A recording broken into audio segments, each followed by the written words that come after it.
Hi, this is Jim McLennan, editor of TennisOne.com. With some thoughts about the old and the new, or between the traditional and the modern, or between the classical weight shift model and the modern game racket speed model. And I don't know that there's an absolute answer to this. I think it's fair to say that there's many ways to hit the ball, and there's many styles we see.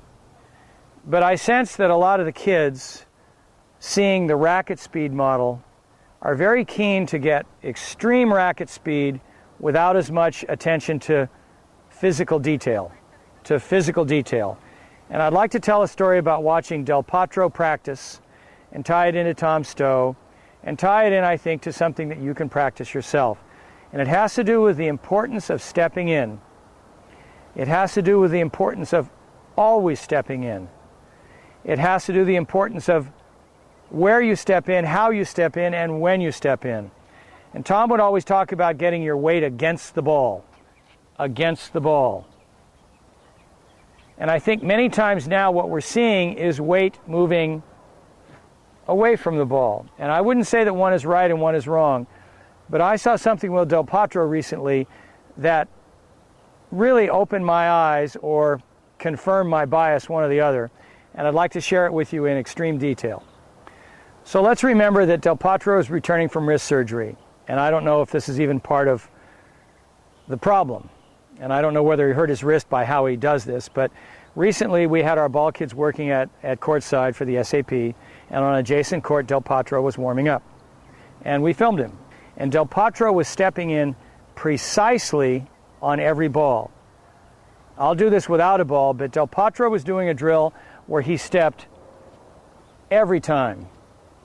He stepped every time. He stepped every time. And he did this for at least 15 minutes. Now, I'm doing it one-handed. He was doing it two-handed. But every time he was on this foot. And every time he finished with as many body parts as possible going that way. And he wasn't hitting it this way. His arms were extended. His arms were extended. And if you go back a little, Lansdorp used to coach Pete on the forehand, not the serve. Sorry, Robert. And on that, if I understand it right, the idea was that Pete had to keep his arm and hand going that way as long as possible. And you never saw Pete in this mode as often. And so what I think is happening with Del Potro, I think, is that, yes, he's a big guy, and yes, he's talented, but here's a guy that was overpowering Nadal. 2-2-2 at the US Open. 2-2-2, and when we were watching him play, he is just slugging the ball, but always stepping in. Now, let me show you just a little more of a nuance here.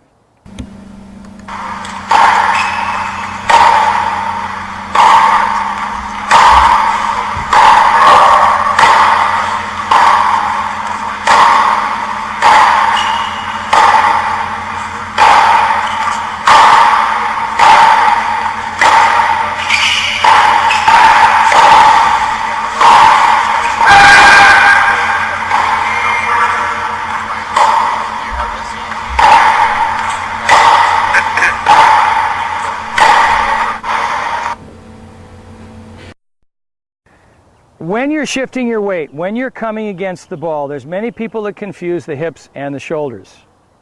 The hips and the shoulders. And I'll try to do it two-handed, and I apologize because I'm not a two-handed player.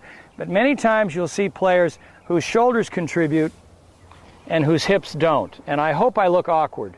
But this is actually a rather common stroke, especially from our good friend Andy. Now, watch it again. To come against the ball, the idea is that all body parts go this way, but under balance. And here's what this means. I still have my hips beneath me. I'm totally on the front foot, but I'm not against it this way either. So that when I'm watching Del Potro play, I mean, the guy's a dancer. I mean, the guy is great. He doesn't have Raonic's serve. If he did, the party'd be over because he hits the ball way better off the ground than Raonic does. But when it comes to hitting the ball off the ground, if you study him, he looks like he's a beginner being trained by a demanding coach. because, and you can even find him on YouTube doing this, back foot, step and hit, balance. Back foot, step and hit, balance. Back, step, hit, back, step, hit. And my message here is for you not to overlook the basics and not to assume that it's okay to hit off the back foot and swing at the ball and get it over the net and look modern, as opposed to how it was done once with wooden rackets. And it's possible, maybe possible, that there's still something about that style that speaks to the simplicity of Del Potro, or the power of Del Potro, or a rethinking on your mind about should you turn, weight back, and step in. And I know many times, I'm the oldest guy on the staff here. All the other guys play much better than me with a lot more racket speed, and I'm sort of the dinosaur, but I believe in the basics, I believe in the fundamentals, and so when I saw Del Potro doing this, I thought, whoa, I wanted to share this with everybody. Please check him out, look at the simplicity, remember how he won that US Open title, and I think he's back. He just won a tournament in Delray, and I think we'll be seeing him a lot in the future. Remember, turn, body weight back, balance, step and hit. Tom Stowe, Del Potro, Dinosaurs, Tennis One, even me.